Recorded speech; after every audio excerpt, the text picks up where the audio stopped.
কোন দম্পতির বারবার মেয়ে হয়, তাহলে সেই স্বামী শ্বশুর বাড়ি যাওয়া বন্ধ করে দেয়, পারলে অনশন ধর্মঘট করে, বউর সাথে কথা বলা বন্ধ করে দেয়। আচ্ছা আপনারা বলেন, যদি বউর বারবার মেয়ে হয়, পুত্র হয় না, সেজন্য কি বউ দায়ী? সেজন্য কি মেয়ে দায়ী? মানুষ যদি দায়ী হয়, তাহলে শুধু মেয়ে লোকটাই দায়ী হবে কেন? বেটা তুমিও তো দায়ী। এই জন্য কোরআনে কারিমে আল্লাহ তাআলা বলেছেন, আমি কাউকে কন্যা সন্তান দেই, কাউকে পুত্র সন্তান দেই। শুনতেছেন? কাউকে কি দেই? কন্যা। কাউকে কন্যা সন্তান দেই, কাউকে পুত্র সন্তান দেই, কাউকে কন্যাও দেই পুত্রও দেই, কাউকে কিছুই দেই না। মালিককে আল্লামা ইবনে কাসির রাহমাতুল্লাহ আলাইহি তার তাফসীর ইবনে কাসিরে তিনি লিখেছেন, যেহেতু কোরআনে কারিমে আল্লাহ রাব্বুল আলামিন শুরু করেছেন আমি কাউকে কন্যা দেই, কাউকে পুত্র দেই, যেহেতু আল্লাহ কন্যা দিয়ে শুরু করেছেন, তাই যেই দম্পতির সর্বপ্রথম কন্যা সন্তান হয়, সেই দম্পতি বেশি বরকতপূর্ণ। সুবহানাল্লাহ, আলহামদুলিল্লাহ। কারো যদি মেয়ে হয় ঘরে, আল্লাহ রাব্বুল আলামিনের হাবিব বলছেন, মান আলা জারিয়াতাইনি হাত্তা তাবলুগা জা ইয়াউমাল কিয়ামাতে আনা ওয়া হুয়া কাহাতাইনি ওয়া দাম্মা আসাবিআহু, রাওয়াহু মুসলিম। নবী করিম সাল্লাল্লাহু আলাইহি সাল্লাম বলেছেন, যদি কেউ 2 কন্যার পিতা হয় অথবা 3 কন্যার পিতা হয়, এই 2টি কন্যাকে যদি যত্ন করে, এই 3টি কন্যাকে যদি যত্ন করে, আদব শিখায়, দিন শিখায়, ঈমান শিখায়, তাহলে কিয়ামতের দিন ওই 2 কন্যা 3 কন্যার পিতা আর আমি মুহাম্মদ সাল্লাল্লাহু আলাইহি ওয়াসাল্লাম জান্নাতের ভেতরে পাশাপাশি অবস্থান করব। আমাদের দেশে ছেলের যত্ন বেশি না মেয়ের যত্ন বেশি? হ্যাঁ, ছেলের যত্ন বেশি। ছেলে যদি হয়, কোলে নেয়, ঘাড়ে নেয়, মাথায় নেয়। ছেলেটাকে যত্ন করে বেশি, মেয়েটাকে যত্ন করে না। নবী করিম সাল্লাল্লাহু আলাইহি ওয়াসাল্লাম বসে আছেন দরবারে নববী, সাহাবায়ে কেরাম বসা। একটা ছোট্ট ছেলে হামাগুড়ি দিতে দিতে আসছে। যার ছেলে, সে ছেলেটাকে তুলে নিয়ে গালে চুমা দিয়া কোলের উপরে বসাইল। এরপরে ছোট একটা মেয়ে আসলো, মেয়েটিকে হাত দিয়া ধরিয়া এক পাশে বসাই দিল। রাহমাতুল্লিল আলামিনের চোখ এড়ালো না। প্রশ্ন করলেন, ওই লোকটিকে, ছেলেটি কার? তিনি বললেন আমার। মেয়েটি কার? তিনি বললেন আমার। রাসূলুল্লাহ বললেন, তোমার কি উচিত ছিল না তোমার 2টি সন্তানের সাথে সমান ব্যবহার করার? মেয়েটারে কোলে উঠাইয়া চুমা দিলা, ছেলেটারে কোলে উঠাইয়া চুমা দিয়া কোলে উঠায় বসালে, আর মেয়েটাকে হাত দা ধরে দূরে বসাইলা। এই তারতম্য করা তোমার জন্য ঠিক হয় না। নবী করিম সাল্লাল্লাহু আলাইহি ওয়াসাল্লাম তিনি বলেছেন, যদি কোনো ঘরের মধ্যে একটি কন্যা সন্তান প্রসব করে মা, আল্লাহর নবী বলেন, ওই ঘরের ভিতরে একটা রহমতের ফেরেশতা প্রবেশ করে আর বলে, আসসালামু আলাইকুম ইয়া আহলাল বাইত, হে গৃহের মালিকেরা, গৃহবাসীরা, তোমাদের উপরে আল্লাহর রহমত বর্ষিত হোক।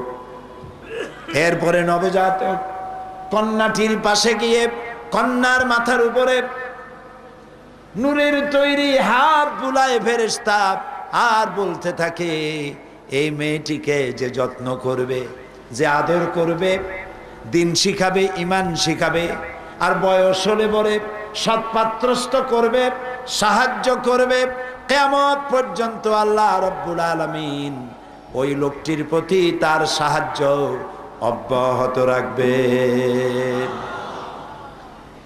এইরকম একটি হাদিস পুত্র সন্তানের জন্য নাই, আছে কন্যা সন্তানের জন্য। মেয়েদেরকে গালি দেওয়া হয়। নবী করিম সাল্লাল্লাহু আলাইহি ওয়াসাল্লাম বলেছেন, লা তুকরিহুল বানাত ফাইন্নী আবুল বানাত। মেয়েদেরকে গালি দিও না, তিরস্কার করো না, মেয়েদেরকে খারাপ জেনো না, কারণ আমি মুহাম্মদ সাল্লাল্লাহু আলাইহি ওয়াসাল্লাম মেয়েদের পিতা। রাসূলুল্লাহ বলেছেন, যখন বাইরে যাবে, বিদেশে যাবে, বাজারে যাবে, কিছু না কিছু উপহার সামগ্রী কিনে আনবে, আর এনে সর্বপ্রথম দেবে মেয়েদেরকে, তারপরে দেবা ছেলেদেরকে। এটা আপনাদের বিপক্ষে গেছে নাকি? সুবহানাল্লাহ বলবেন না?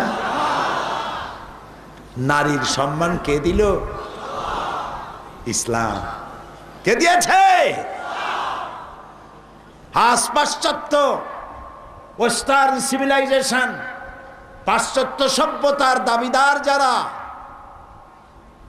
তারা আমাদেরকে ভদ্রতা শিখায়, গণতন্ত্র শিখায়। তোমরা কি নারীর সম্মান দিতে পেরেছো? তোমরা তো সেদিন দিয়েছো নারীদের ভোটাধিকার, সেদিন দিয়েছো নারীর কেনা বেচার এখতিয়ার। আর আজ থেকে ১৫০০ বছর পূর্বে রাসূলুল্লাহ নারীর মর্যাদা দিয়ে গিয়েছেন।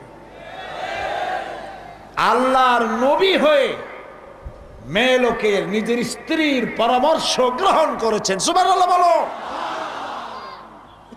সুলহ হুদাইবিয়ার সন্ধি মুসলমানদের জন্য এক মারাত্মক হৃদয় বিদারক ঘটনা ছিল। ওমরা করতে এসেছেন, ওমরা করতে দেওয়া হলো না। সন্ধিপত্র লেখা হচ্ছে,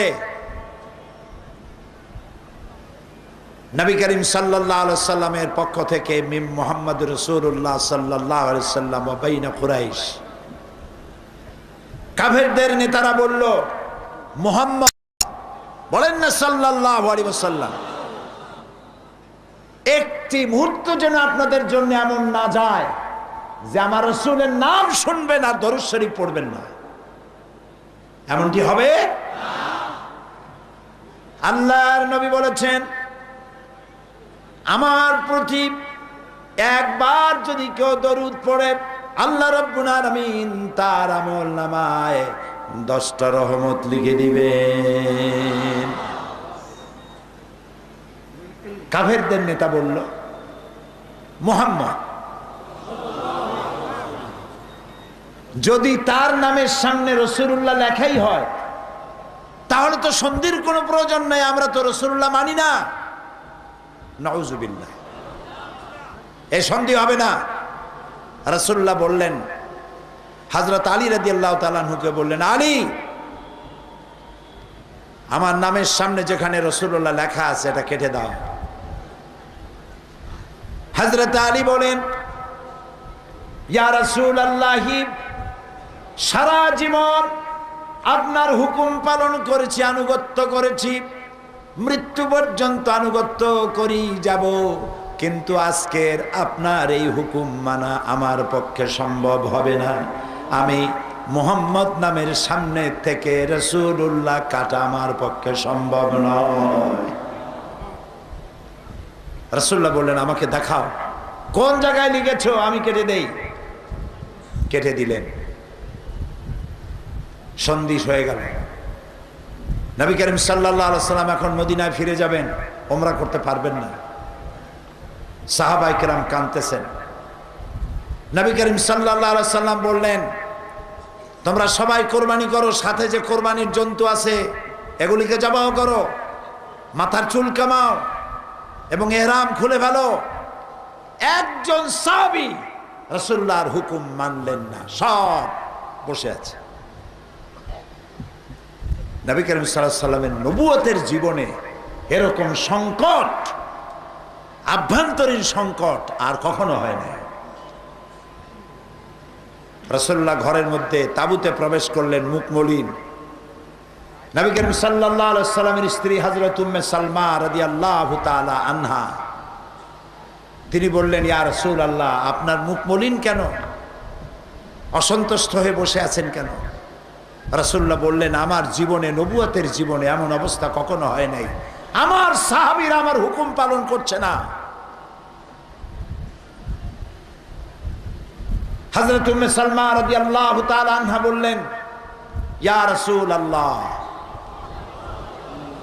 সাহাবীদের বর্তমান অবস্থার উপরে আপনি অসন্তুষ্ট হবেন না। তাদের কলিজা, এই সন্ধিতে তাদের কলিজা চুর চুর হয়ে গিয়েছে।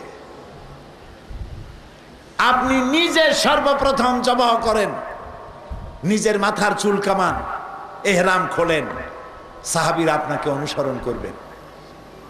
নবী করিম সাল্লাল্লাহু আলাইহি ওয়াসাল্লাম স্ত্রীর পরামর্শ নিলেন, জবাহ করলেন, চুল কামালেন, ইহরাম খুললেন, সাহাবীরা সবাই রাসূলের অনুসরণ করলেন। সাহাবীরা মুখ মলিন করে মদিনার দিকে যাচ্ছেন। সকলের কাছে চিন্তা, আমরা বড় পরাজয় বরণ করে গেলাম। আল্লাহ রাব্বুল আলামিন সাহাবীদের মনে কষ্ট আল্লাহর চাইতে কে বুঝবেন? সূরা ফাতাহ নাজিল হয়ে গেল, ইন্না ফাতাহনা লাকা ফাতাহাম মুবিনা। এটা কোনো সন্ধি, পরাজয়ের সন্ধি নয়, এটা সুস্পষ্ট বিজয়। অপেক্ষা করো, ইসলামের রাজ তোরণ খুলে দেওয়া হবে। নারীর মর্যাদা আল্লাহ দিয়েছেন, ইসলাম দিয়েছে, নবী দিয়েছেন।